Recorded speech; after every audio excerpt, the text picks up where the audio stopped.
Good morning. Morning. Welcome to the America Invents Act conference. Did you all get coffee or pastries? If you want it, if not, 115 right down the hall. We have a lot of treats there for you. If you want some sugar or some caffeine, I see the yawn coming, so maybe you'll need to make a stop. So this morning you're in track 2. This is going to go from 9 to 10, and if you're here all day, then the rest of the sessions will be down in 138. You're going to be hearing this morning from 2 speakers, from Becky Lynn and from Rajiv Sararthi. Rajiv is down doing introductions in 138, so I'm going to introduce both of them now, and you'll hear first from them. So Becky has a technical background that includes 15 years of research and study in biological sciences.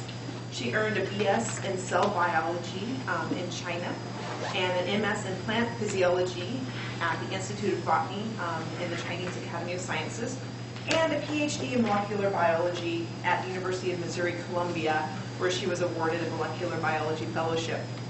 And then, as if that's not enough, of course, after all that, you go to law school. And Becky was actually a classmate of mine here at UW many years ago. Her experience is primarily, as you could guess, in biotech and pharmaceutical companies, including advising the US, Europe, and Chinese companies, and giving them advice on patent protection and on obtaining patents. So if you will, let me introduce Rajiv, and then you'll hear from Becky.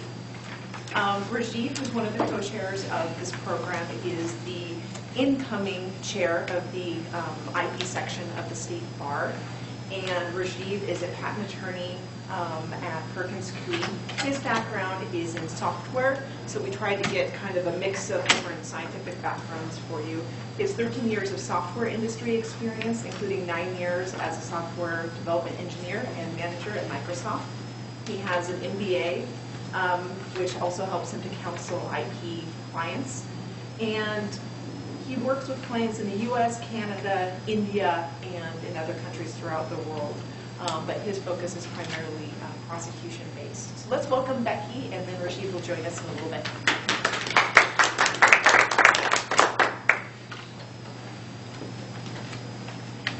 Thank you.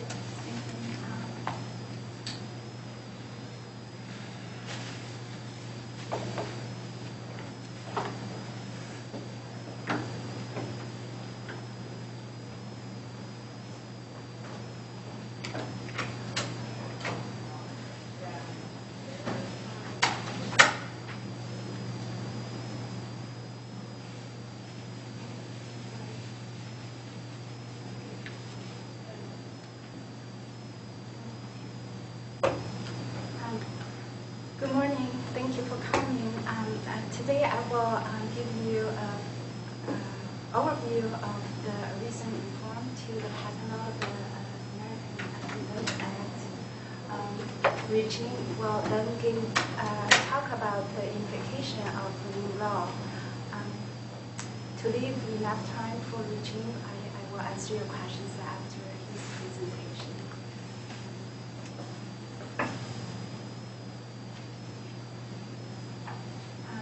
The American Invents Act became effective on September 16th this year. It is the most significant change to the U.S. patent law in over 50 years. So today I will first give you an overview of the key provisions, and then I will briefly discuss provisions related to filing, first-to-file system, third-party challenges against patents or patent application at the patent office, and key provisions related to patent litigation. Sorry, could you speak Oh, more into the sorry, mic? it's not. I'm sorry. sitting up close. I'm having a little Okay, trouble here. sorry. Thank you. Thank you. Would that work now? Yeah, that's okay. better. Thank you. First, thank you for mentioning it at the beginning. So first, I will give you a quick overview of the key provisions. As I said, the new law contains many changes to the U.S. Patent law. The key provisions related to filing include right to file patent application, prioritized examination, and macroentity. The key provisions related to patent examination include first to file and pre-issuance submission of prior art. The key provisions related to post-filing activities at the patent office include post-grant submission, post-grant submission of prior art, post-grant review, and inter-party review of a patent. Key provisions related to patent litigation include patent marking, per-user defense, and best move. Different provisions that have different effective dates. Some of the provisions became effective on September 16th this year or soon after. Many of those provisions are related to filing of patent application and to patent litigation.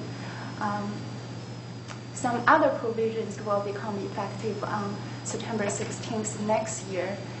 Many of those provisions related to third-party challenges against patent or patent applications at the patent office. The first-to-file provisions will become effective last on March 16th, 2013. So let's first look at the key provisions related to filing of patent applications. The new law will allow the assignee of an invention to file patent application with patent office. Currently, only inventors may file patent applications. Under the U.S. patent law, require that inventor to file oath or declaration that declares that the inventor is the original inventor. The new law will allow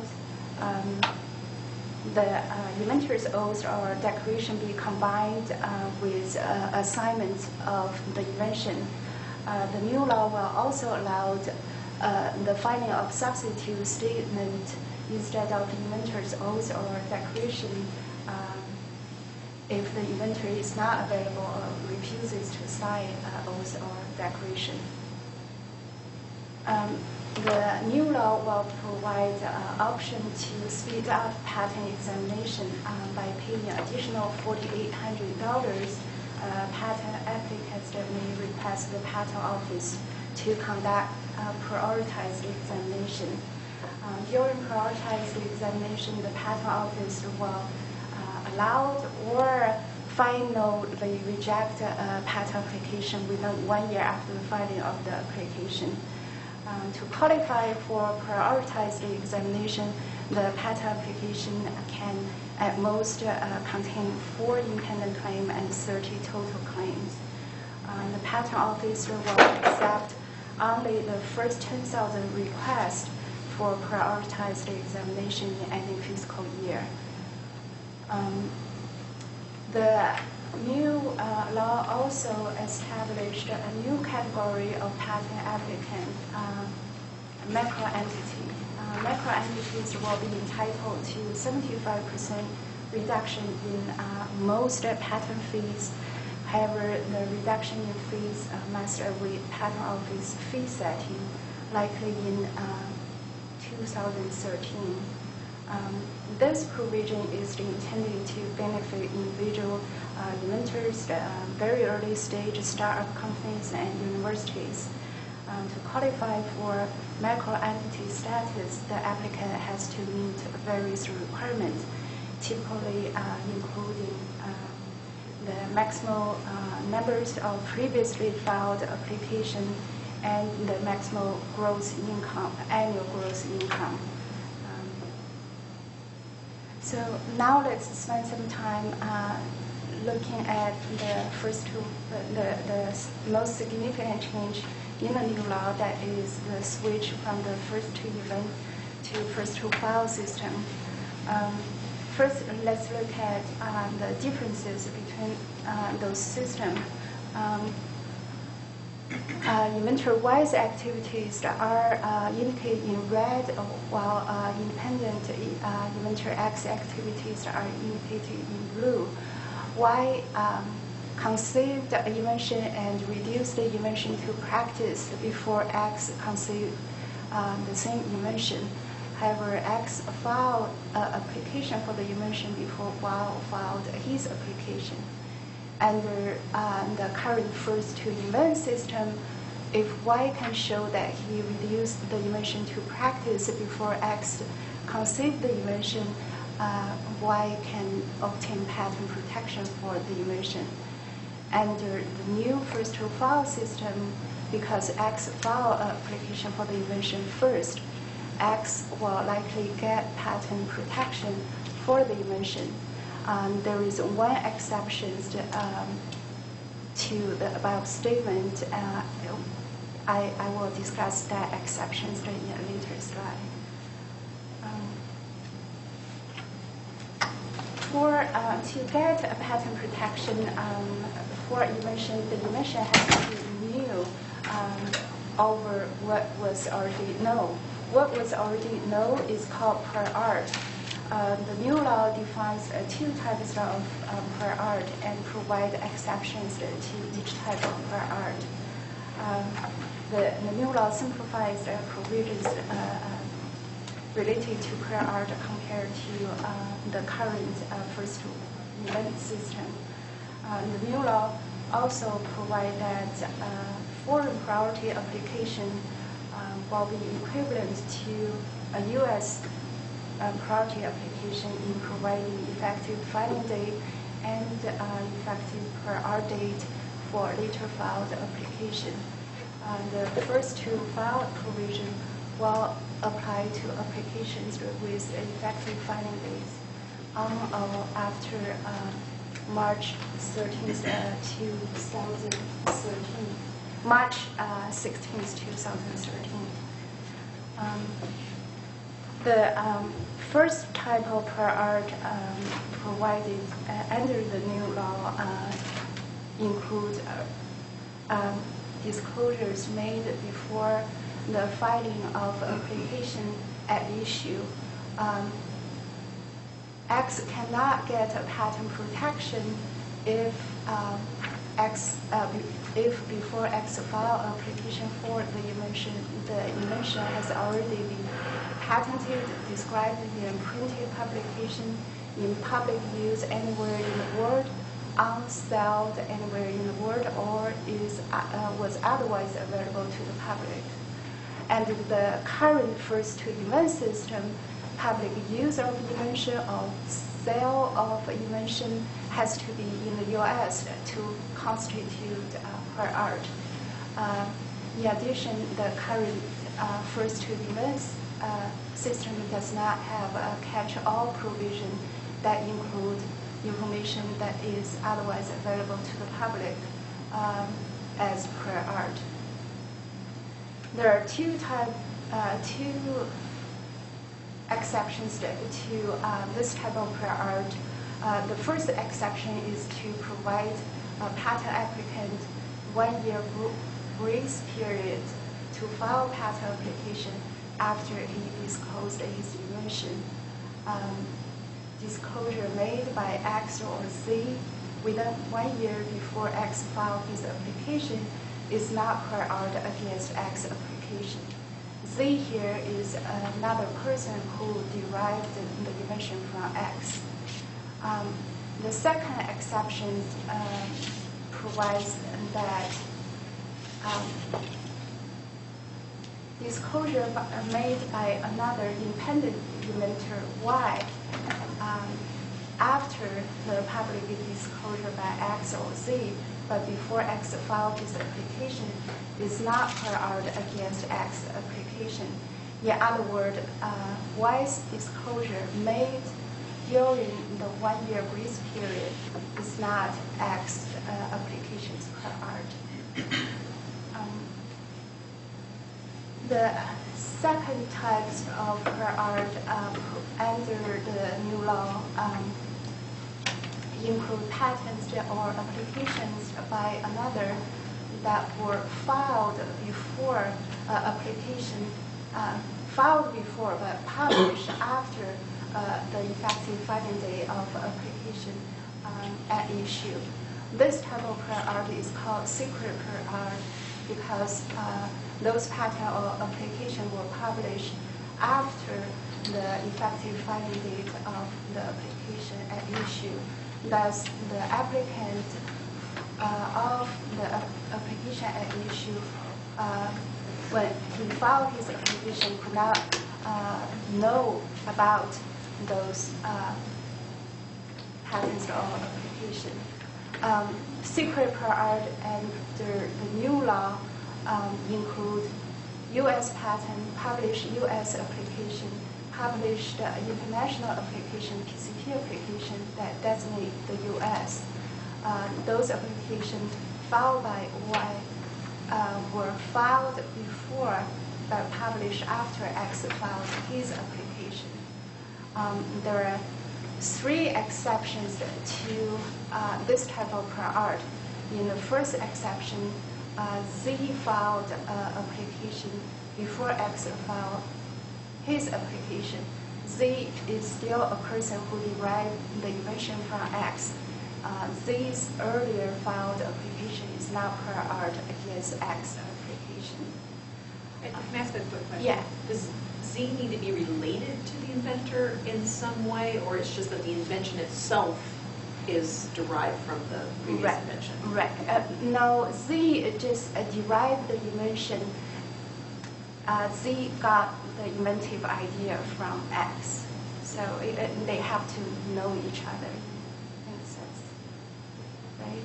But they're not co-inventors. They're not co-inventors, right? The X conceived the invention, but Z derived the idea from X. So Z is not inventor at all.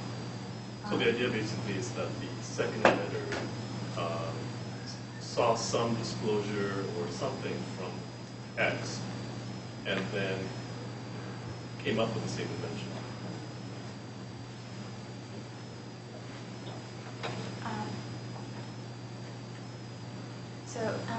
The second exception, in the second exception, X or Z first publicly disclosed the invention and then X filed an application for the invention. Y independently obtained the invention and he filed his application after X or Z's public disclosure, but before X filed his application. In this case, Y's earlier filed application is not prior art against the X application. Even though Y was first to file in this case, Y still lose to X because due to X earlier public disclosure. So the first to file system and the new law is not absolute first to file system in many other countries.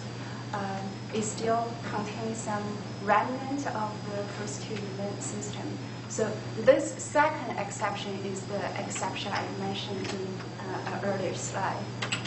In the third exception, Y filed application before X filed his application.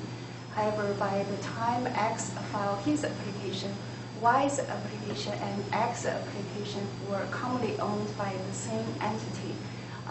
Under these circumstances, Y's application is not prior art against X's application.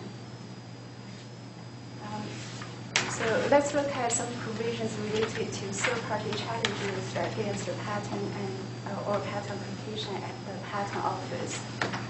The new law creates some additional mechanisms for third party to challenge against a patent or application at the patent office.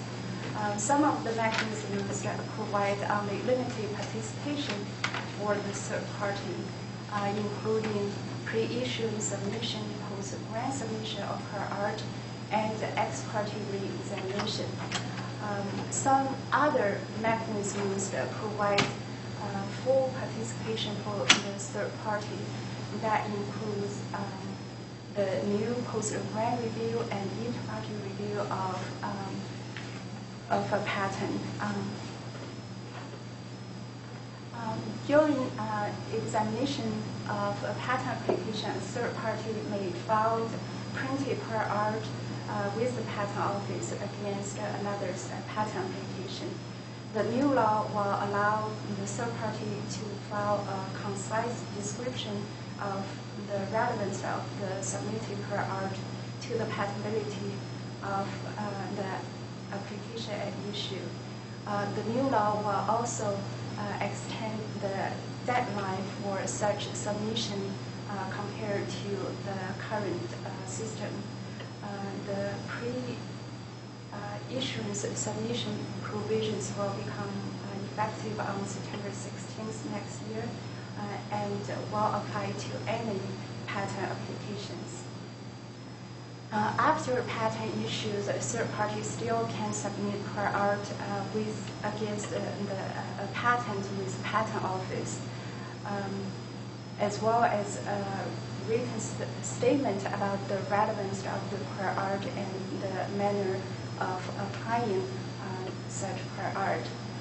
In addition, the new law will allow the third party challenger to submit patentee's claim interpretation before a court or the patent office. The material submitted by the third-party challengers will be considered during post-issuance proceedings. Post-grant submission provisions will become effective on September 16th next year and will apply to any patents. In addition to filing prior art with patent office, the third-party challenger may also request the patent office to re-examine or review a patent after issue. This slide and the next two slides compare the current system with the new system. The current system includes the ex parte re-examination and inter party re-examination of patent. The new system includes the post-grant review and inter party review of a patent. The current inter party re-examination will be replaced by inter party review on September 16th next year. I won't go into all the detail here, but only to mention a few significant differences among the different proceedings. First, different proceedings must be requested by different duties. For example, post-grant review must be requested within 9 months after patent issues, while inter-party review must be requested after 9 months post-grant. Second, post-grant review can be requested on any ground that a third party may challenge the validity of a patent, while the 3 other proceedings can only be requested based on anticipation or obviousness in view of printed prior art.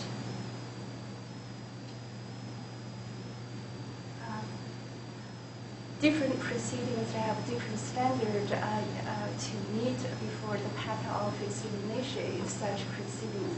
For example, post-grant review can only be initiated by the patent office if the petition for the review shows that it's more likely than not that at least one of the challenge claims is not patentable.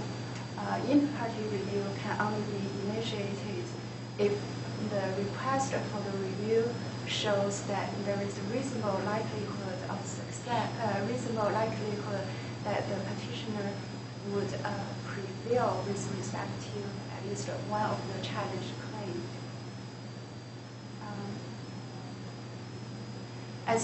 As topos, except ex parte re-examination, ex topos applies to all the 3 other proceedings. A third-party challenger is extolled before a court or the patent office from raising issues that were raised or could have been raised during in-party re-examination, post-grant review, or inter-party review. The post-grant review will apply to patents that have been effective filing based on or after March 16th, 2013, while the inter-party review will become available on September 16th next year and will apply to any patent.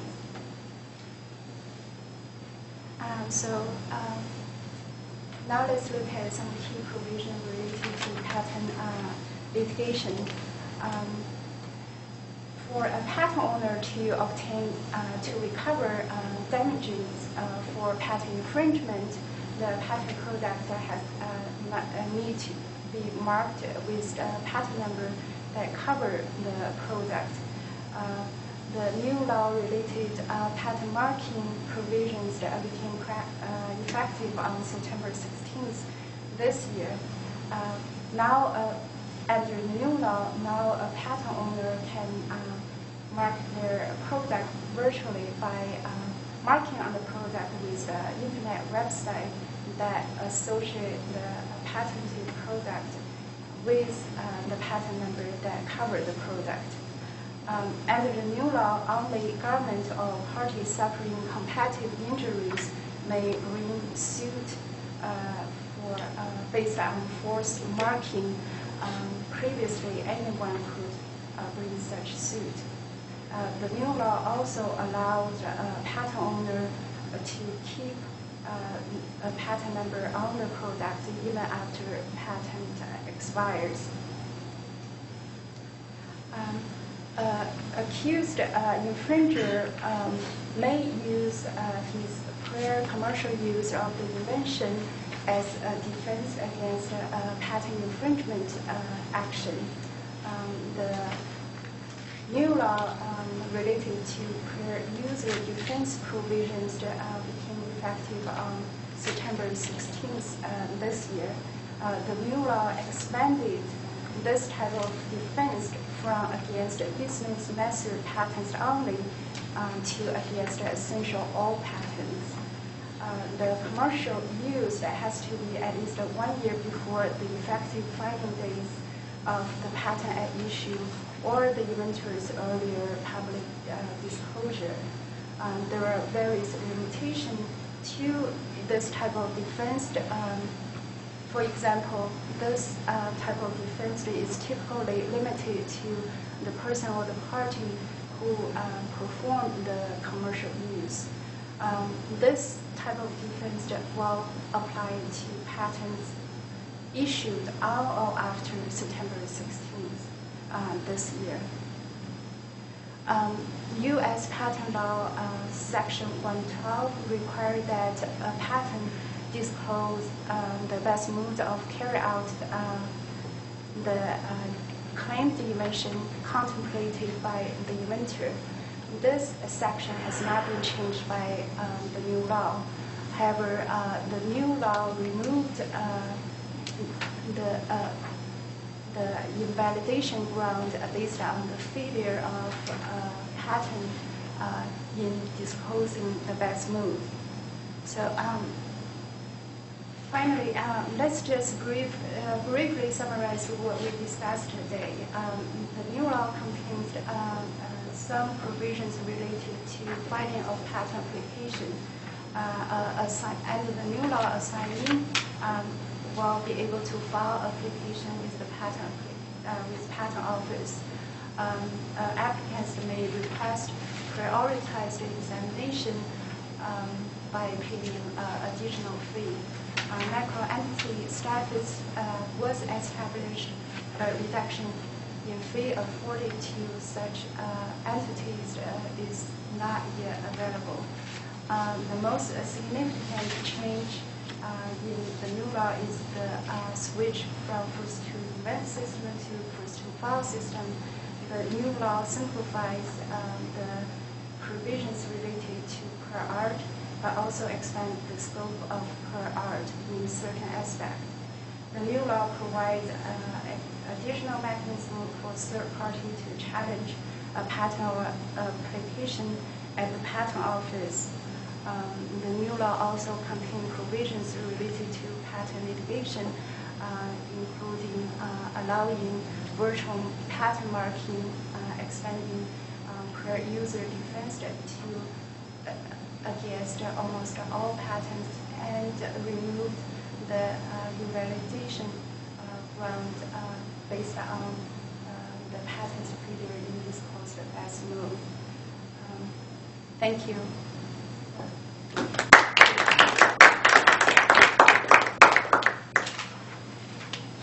So we're going to switch gears a little bit. This was a good overview of what the Act says, and now we're going to talk about how you would adapt your business processes or whatever you do internally in the company to the Act.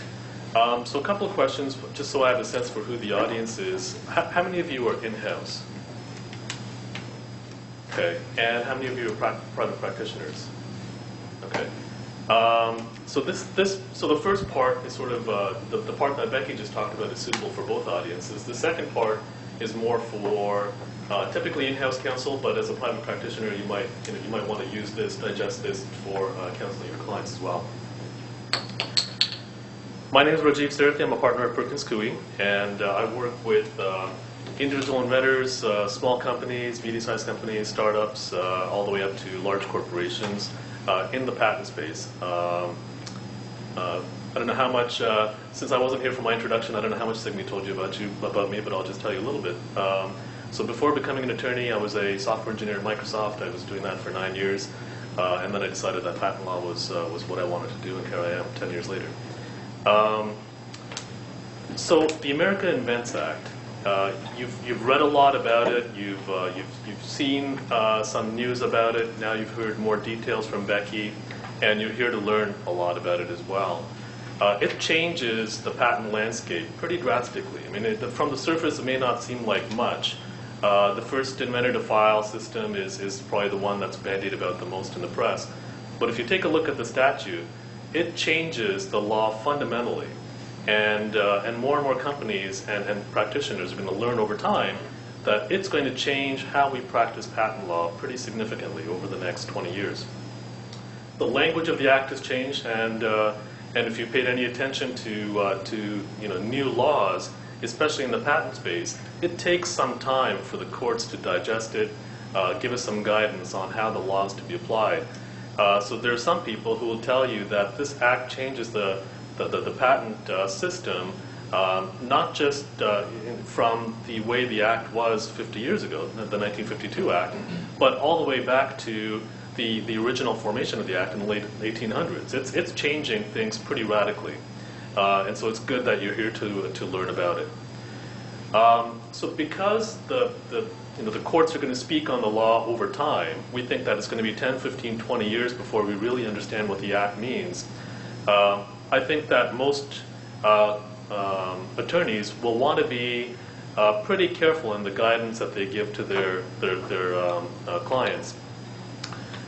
So attorneys typically lean on the side of being more conservative, and I think we're going to continue to do that with this act. So safety first is what I'm going to talk about initially. And then I'm going to talk about adapting your filing strategy in view of some of the changes that the act puts into place, the expansion of the prior art that Becky talked about. I'm also going to talk about filing continuation applications, and I'll tell you what that is if you don't already know. And you should do that before March 16th of 2013 when all provisions of the act go into place. And then Becky talked to you about challenging patents. I'll touch on that a little bit more. And I'm going to be advising my clients to improve their R&D record keeping as well. It was already somewhat important previously when you wanted to what's called swear behind a reference, for example, but it's going to become even more important as there are opportunities to challenge patents for derivation acts and so on. So safety first. I mentioned that there's going to be some ambiguity for the next 15, 20 years. Until the Supreme Court rules on each and every word of the new act, it's going to be unclear what that word really means. We might be able to look to previous decisions for guidance, but like I said, the act's words have changed. There is going to be some guidance in the legislative record, but if you take a look at some of the words that are important, the important changes, like for example, what's a substantive disclosure, or what is a disclosure? The new act in section 102 has the word disclosure there. Some of us may know what that word means because we've talked about what disclosure is, but the act doesn't define disclosure. The statute presently doesn't have the word disclosure. So what kinds of disclosure are going to be sufficient to trigger some of the things that Becky talked about? Until the Supreme Court speaks, as we know, there's going to be some disparate treatment. Different courts are going to apply the law a little bit differently, and that's going to, hopefully give us some guidance in the jurisdictions we operate in. But until the Supreme Court or the Federal Circuit speaks, we're not really going to know. So what's the safer route? One is, I think, don't rely on the perceived grace period. So until today, until the act puts into place the first amendment to file system in March of 2013, we were able to rely on a 1-year grace period in the United States for after a disclosure. We didn't have to file an application if we're only interested in United States rights for up to 1 year after that public disclosure. But because now the act says that if there's a disclosure, certain things start happening, we think that it's probably a good idea not to wait for that disclosure period to run. It's probably a good idea to file your application before the public disclosure, because we don't know whether the disclosure you make is going to be sufficient under the act to give you the ability to file that application later on. Because you might have put it into the public domain in such a way that you're not able to make claims directed to what you disclosed anymore. So the first one is, don't rely on the perceived grace period is I think the counsel that I'm going to be giving my clients. File an application before your first public disclosure. Second one is, don't rely on your publication. So you probably read in the press that the act encourages companies or encourages inventors to either file first or file often, or publish first or publish often. And it's unclear what amount of publication is going to be sufficient for you to be able to say that that's a complete publication to support my ability to file an application within a year. One interesting thing that the Act has right at the end, it talks about the intent of Congress when it legislated. One of the statements is the intent of Congress was to harmonize our laws with international patent laws. And the Supreme Court and courts in the United States are required to defer to Congress when Congress makes such statements of intent. So in international law, there is no first inventor to file. It's first to file in almost every jurisdiction. And so we think that the courts are likely to look to that intent of Congress language in the Act and say, Congress intended for this Act to be harmonized with how the Act is, or how the law is applied in other jurisdictions. Other jurisdictions don't really have a first inventor to file, they just have a first to file. And so any way that that courts are going to be able to look at what you've done, what your clients have done, and say that that disclosure was insufficient for you to be able to get a patent on your technology, my guess is the courts are going to lean in that direction. They're going to say, your disclosure was not sufficient for you to file within the 1-year anniversary date, and especially if somebody else has filed, so you're out of luck. Second part is adapt your filing strategy. The Act encourages you to file early, file often. And this, if you take a look at the types of companies who were behind the Act, these are companies that are generally pretty well funded. And they have the capability and the capacity to do so. If you're working for a smaller company who may not have the resources to file a lot of applications, this is going to make it difficult for you. But it's something that needs to be done. Maybe what you need to do is to focus your energy on what's critical to the company. You're going to have to look at what you need to protect with patenting and file those applications as early as you can, preferably before you go public. And that would be, I think, good advice for your clients. A lot of times, companies don't think about patenting until it's a little bit too late. They've got their technology rolling, they're about to go public, and they have a marketing opportunity come up, or they want to make a sale. And especially this happens commonly with medium-sized companies where they don't have somebody focused on the patent aspect of it, and they'll want to make a sale or go talk to somebody at a conference, and then they realize, oh my God, we haven't filed a patent application on this yet. Let's file one tomorrow. So today what we can do is we can say, well, you've got a 1-year grace period. If you're only interested in international rights, let's not worry about it till the 1-year mark. Or if you are interested in rights overseas, then let's file a provisional application before you go to your conference tomorrow. So the before you go to conference tomorrow part is still there. It's still good advice, but we're going to have to make our provisional applications much more detailed now. The provisional application is going to have to be a full disclosure. It's going to have to be enough to support whatever you're going to want to claim later on. Otherwise, you might be out of luck. And so the earlier you can get started on your patent drafting process before that public disclosure, the more time you're going to have to make sure that your disclosure is adequate to support your later claims. So one advice that I think I might start giving my clients is that try to file a sequence of provisionals. This is common practice in Europe already in their first-to-file system. File a sequence of provisional applications or some applications that are fully descriptive of your invention at that point in time. And then as the client improves the technology, file additional provisional applications. The reason to do the provisional versus non-provisional is just the filing fee. As far as attorney fees, I think it's going to end up costing you the same because of the full disclosure requirement. And then 1 year after the first provisional you filed, select which provisionals you think fully capture whatever the state of the invention is at that point in time, and file your PCT or file your non-provisional application. Some people already do this, especially in pharmaceuticals, where things are changing all the time. But I think it becomes even more better advice for all sorts of companies now to make sure that they're protecting their technology to the extent possible. I already mentioned that you want to make your provisional as good as your non-provisional. You don't need the claims, of course, at least in the United States. But you want to make sure that the disclosure you're filing in that provisional is as complete as possible.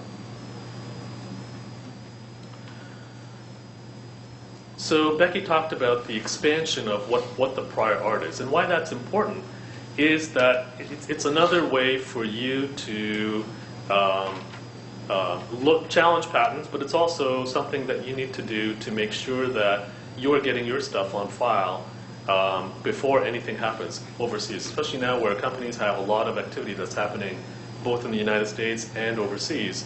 You're working with partners overseas, or you might have development overseas, and they might be disclosing overseas.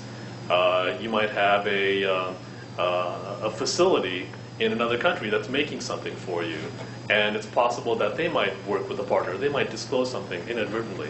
So before all that, you need to track what's happening with your product, what's happening with your R&D, and make sure that your applications get on file before all that activity occurs outside of your company, because that all becomes disclosure. And any such disclosure overseas is now prior art against your application here in the United States. The grace period after the inventor's disclosures becomes uncertain. I already talked about that. And the question the courts will have to answer for us over time is what constitutes sufficient disclosure for you to be able to claim back. That's undefined in the statutes right now. So what I'm assuming, to be on the safe side of things until the courts speak, is that the disclosure in the provisional has to be a full Section 112 disclosure. Full meaning that it's just as good as a regular utility patent application. Until the courts tell us otherwise, I think that's the safer route to go. So let's talk about continuation strategy.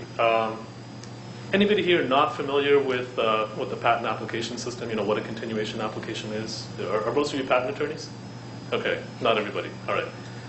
So a continuation application is an application that shares a specification and at least one common inventor and is filed during the pendency of an original application. Patent attorneys and clients and inventors will often file continuation applications to pursue subject matter that was originally disclosed but not claimed in the original application. And the reason to do that is you want to claim as much as possible that you disclose, because otherwise you're leaving it to the public. It's called dedication to the public. If there's something in the spec that you haven't claimed, you've dedicated it to the public. And in an initial application, we might want to pursue, for example, the main aspect of an invention. But then we realize that there are some other aspects that we disclosed that are not in the prior art that we want to claim as well. So we might file continuation applications which have the same specification, a common inventor, and common pendency to go after that additional subject matter that we haven't previously claimed. The Act, because of the way the Act changes the law after March 16, 2013, where applications filed after that date, filed on or after March 16, will have a different treatment under the law. If there's anything that you want that is going to get the benefit of today's laws, you want to file a continuation application before March 16th of 2013. So let me give you an example. Under today's laws, if there is something that you want to claim in your application that's supported by the application, and support under the current law just means a couple of words. If there's enough support for your claim, you can file your claim today in a continuation or other application. On or after March 16th of next year, you need adequate support, you need adequate disclosure. And the patent examiner, when you file a continuation after March 16th, is going to look at the previous application and see if there's adequate support or not. They're already supposed to do that today, but it's given short shrift. But they're going to be forced to do it after March 16th, and they're going to have to say these claims have support in the previous application and these claims do not. And so once the examiner says these claims don't have support in the earlier application, we don't know what the rules are going to say that allow us to challenge that. We don't know. The courts are probably going to give that weight. And so you want to avoid that to the extent possible. And one way to avoid that is to file your continuation application before March 16th so that you can go after that additional subject matter you might not have fully described in your original application, but have support under the current laws. Might be additional features. It might be something where the inventor says, you know what, that might have been important, or we didn't think it was important then, but it's important now because the competitor has gone in that direction or whatever. So file your continuation applications before March 16th to go after subject matter that you may not have fully described in your original application. So Becky talked about more opportunities to challenge patents. So that's a sword and a shield both, right? So other people can challenge your patents, your full portfolio, your patents up until that date, as well as any new patents you get. There are ways to challenge both. But you can also challenge your competitors' patent applications and patents. And so one thing you might want to do is, because challenging patents in these various proceedings is cheaper than going to litigation by a long shot, especially if you're a defendant with significant exposure, what you may want to do is continuously look at what your competitors' patent applications are. Look at their publications. Publications come out every week, and you can easily search for publications from a particular company, inventor, whatever, and take a look at what they're publishing, what they're going after, see if there's some opportunity for you to either produce prior art, or if the patent issues, see if there's an opportunity for you to challenge that patent based on your prior art or all the other things that Becky told you about, ways to challenge patents.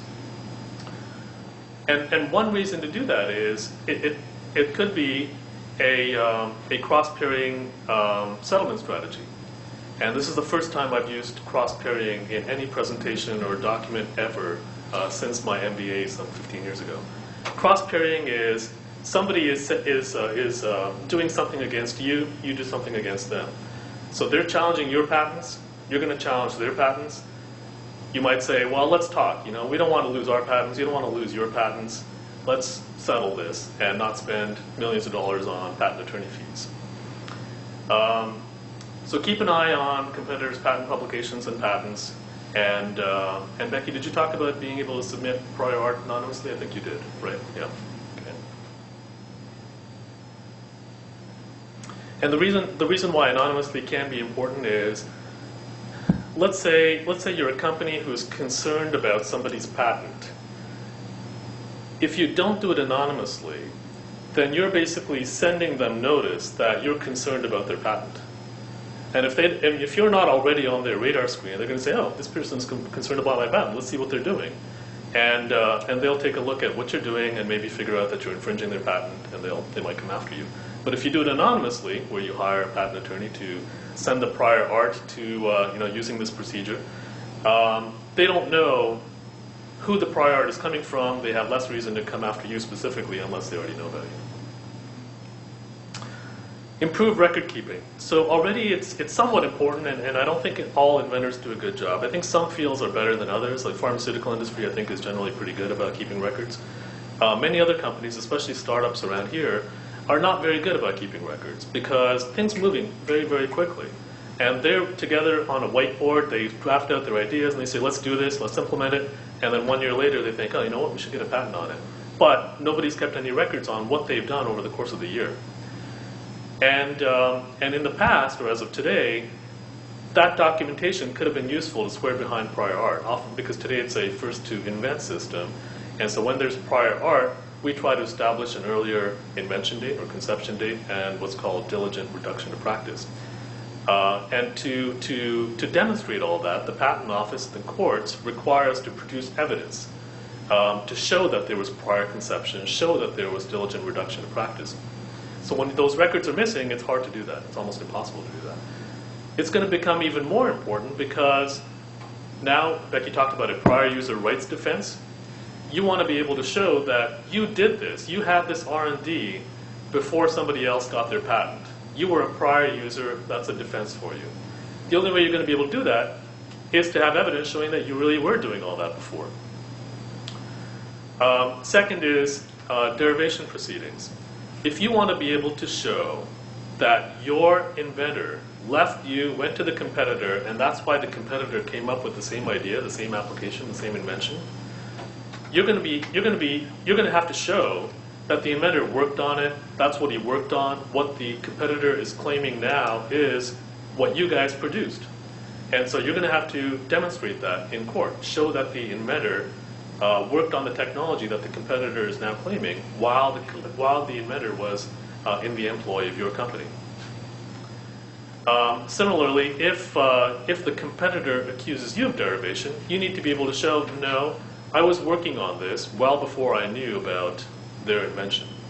So you're going to be to either use the derivation proceedings as a shield or a sword, you're going to have enough evidence to go to court with it, to go to the to go to the proceeding with it.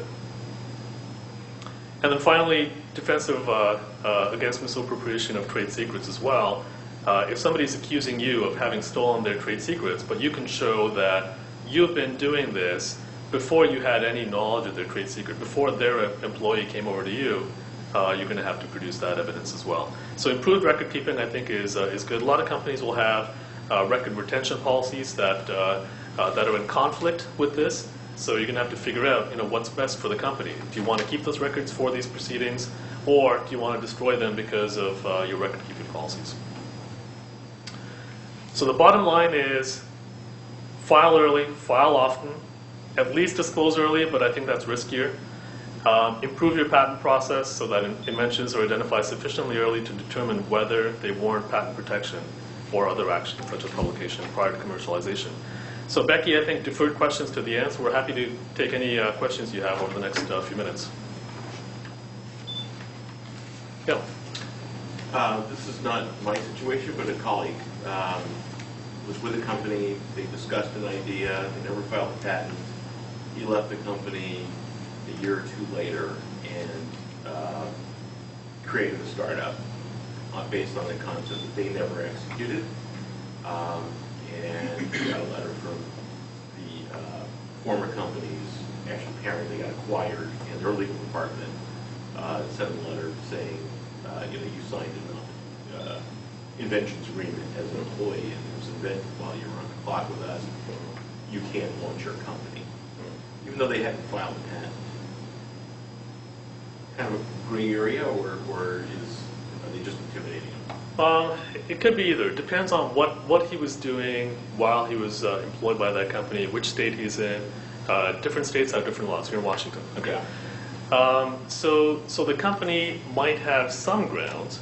What they could say is that if the employee came up with the invention at the time of his employment, usually the wording in employment agreements is, or in contracts with employees, is that it's not just patent applications or patents, it's inventions and any intellectual property developed by that employee during the employment. Then the company owns that intellectual property. So if he was doing it on the clock, as you said, and he developed it using company resources, basically, then the company may have some claim against it, even if they did not, if they can choose not to file a patent application on IP that an employee develops during the employment. But you'd have to take a look carefully at the facts. What did the employee do during the employment of the company? What did he produce after he left? Did he do it on the company's dime? Did he use the company's resources? So it's a very fact-specific analysis. Yeah, well, it wasn't entirely his idea either. It was just an idea they came up with and abandoned it. Still have no intent to pursue, but they didn't like the fact that he went off and started the company on that idea. Yeah, which makes sense from the company's perspective, right? Yeah, especially if he's going to become a competitor with them, I guess. Yeah, in a sense, yes. Yeah. So yeah, take a look at the facts. I think it could go either way, depending on what exactly he came up with or they came up with while he was employed there. Any other questions? Okay, so let me ask the audience a couple of questions then.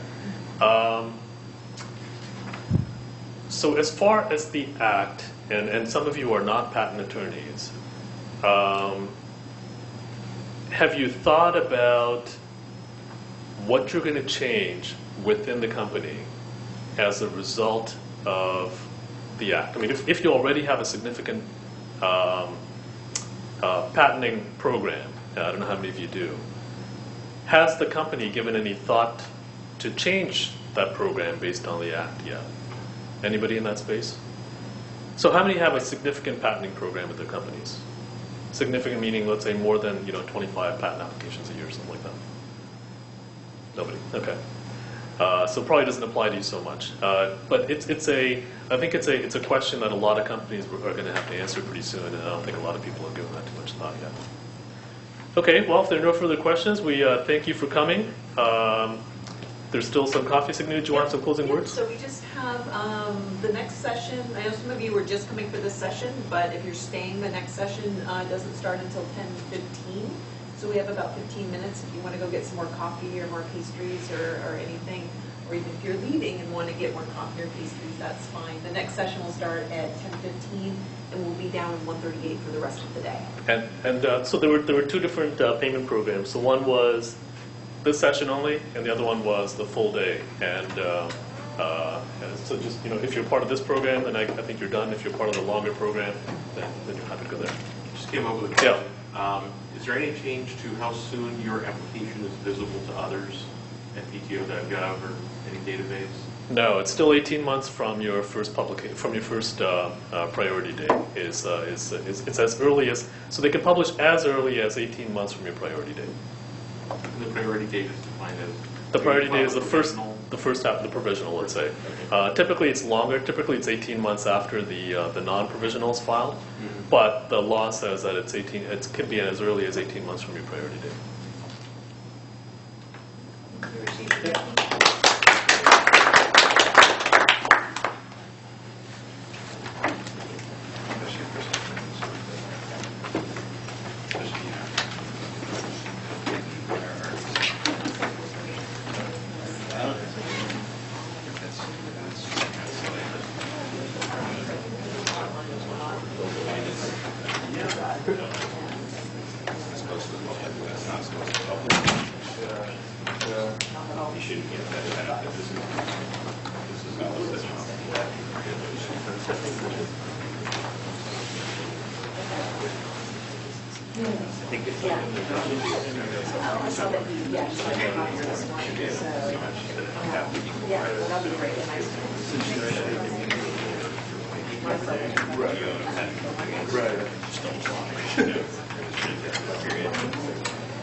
Yeah.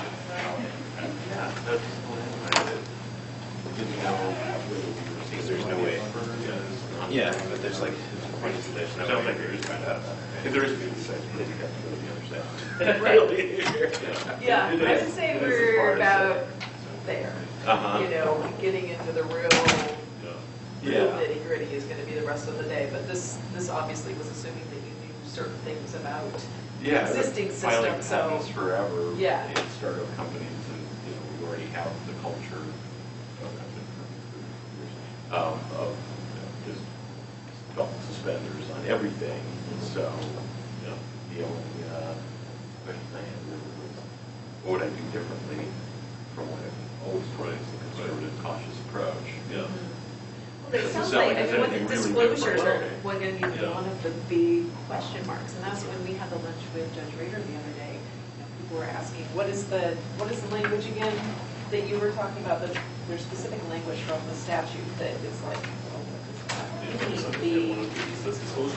Yeah, just what does a disclosure mean? And then you had one that was, I forget what it was exactly, but we were asking Judge Rader, what do you think that means? Because we're trying to figure it out for those. I mean, I don't do patent and trademark and copyright, but for everyone else who's doing patent, who is there, it's like, we don't know what it means. And Judge Rader had to be kind of, don't know what it means either, but let's think about this reasonably. And I mean, so they're making guesses as well. Yes, that. What is material otherwise available to the public? Like, how broad is that going to go? And so that was, a big question. And it was like, well, I think at some point we're going to have to apply some kind of reasonableness to that. It can't be everything. But it's. Did you have your deck? I said, yeah. Printed it out. But how far is it going to go? Yeah, exactly. It sounds like, if I understood what you were saying, that maybe you need to Maybe have he's more he's almost disclosure in He's the first filing. he's That's born what the law January 3rd, says. so first Christmas, and then You can't just have the cocktail napkin. It is exciting. It is exciting. You should email me some of Yeah. I'm so bad about we send birth announcements. We're going to send the birth announcements with the Christmas card. So we the box, and we just, Yeah. they've been so busy with him, you know. Right, that- right. Yeah, so we're gonna send those out, but yeah, he's a cute little guy, and he's just starting to really walk, like, kind of get some steps together, and so. Yeah, that's about the time. Yeah, yeah. Level some Um, type. please Little take bit, care so of it. basically, So he's a daycare during the day, okay. so my husband and I both work, so I take him and drop him off in the morning. And then afterwards, my husband takes him off in the afternoon, so it works well, because I'm scheduled, other than today, I had to get here early, but normally he starts work earlier, and then it's done earlier, and I Yeah, just right, right. it's a little bit You later, got no money to so. spend. Yeah, it's Yeah, much less So the flexible. big pharma Which is why you're no longer. And he likes it. You decided to be an attorney. Can't be a special Those sit on top of the mountain to earn more income, so I assume that's worked out for you. Really good. yeah, it's all right. I think, Yeah, yeah, I guess it's little buddies. There you see them kind of see each other, and they get excited, and, you know. so Really? they're But, good. So, you play you a know, good because he's an only child, it's nice.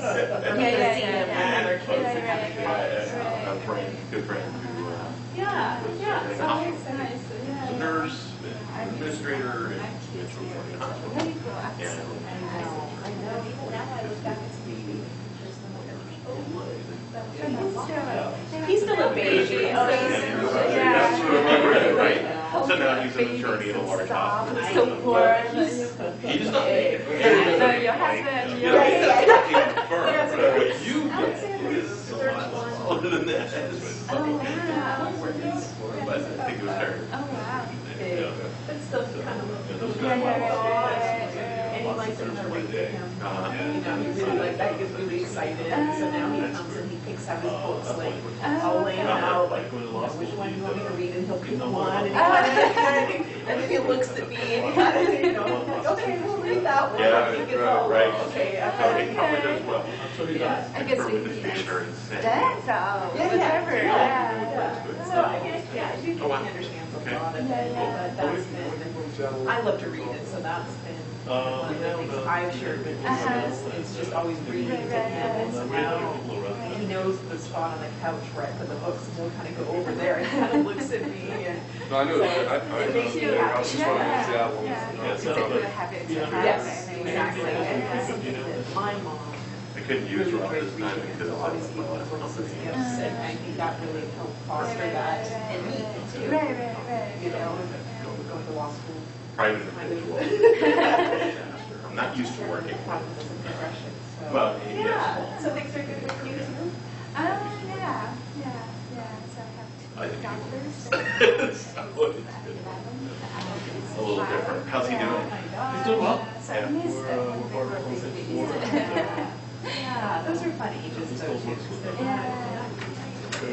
Yeah, so it's like, wow, kind of that edge of like, I Yeah, still 10, 15. like hobby, 10, 15 you minutes. know, but. Right. The next 10, couple of 15 years, until especially with 11-year-old, that Break from 10 to 10. that'll be a tough transition. Yeah. Historian. Yeah. Well, Yeah, and the next session starts at 10. Do me a favor, just give him my Yeah. card. Oh, sure, I'll Say say hello. 10%. Stay in touch. She introduced me well, Ginger. Well, girls and teenagers Oh, and appreciate that. Yeah, keep it really small. Oh, yeah. If really you small. give me my card, but Well, can you we read that? get Josh. Right, that Get would through. So Oh. new Maybe order. one of them. Okay. Yeah, That's the all one, right. the younger one. I'm with this guy. All right, nice to meet Miles. you. Take care. Yeah. Take care.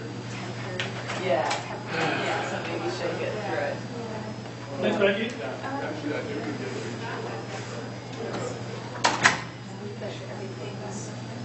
Is this yours? I have two copies.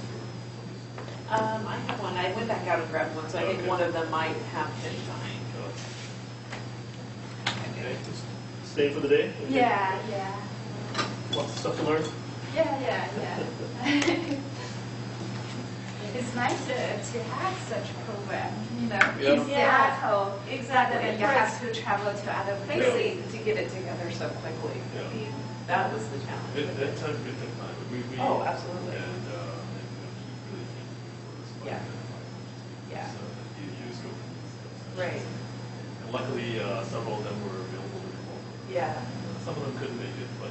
No, so there's still definitely a big possibility. slate, especially for the short So notice. we have about half from the west coast and half from the Yeah, east coast. perfect. Worked out well. Yeah. Well, and I've tried to, for Western Washington, tried to put a little bit of the lead at this point, Yeah. inviting speakers and trying to get Yeah. that going, so I think we're well on our way with that, so Yeah. that, So now after this is over, I need to switch gears and Yeah. get some advertising. yeah, so, but I think that we do have most of the people filled in Yeah. already, at least 2/3, so it's gonna, and I think that the rest of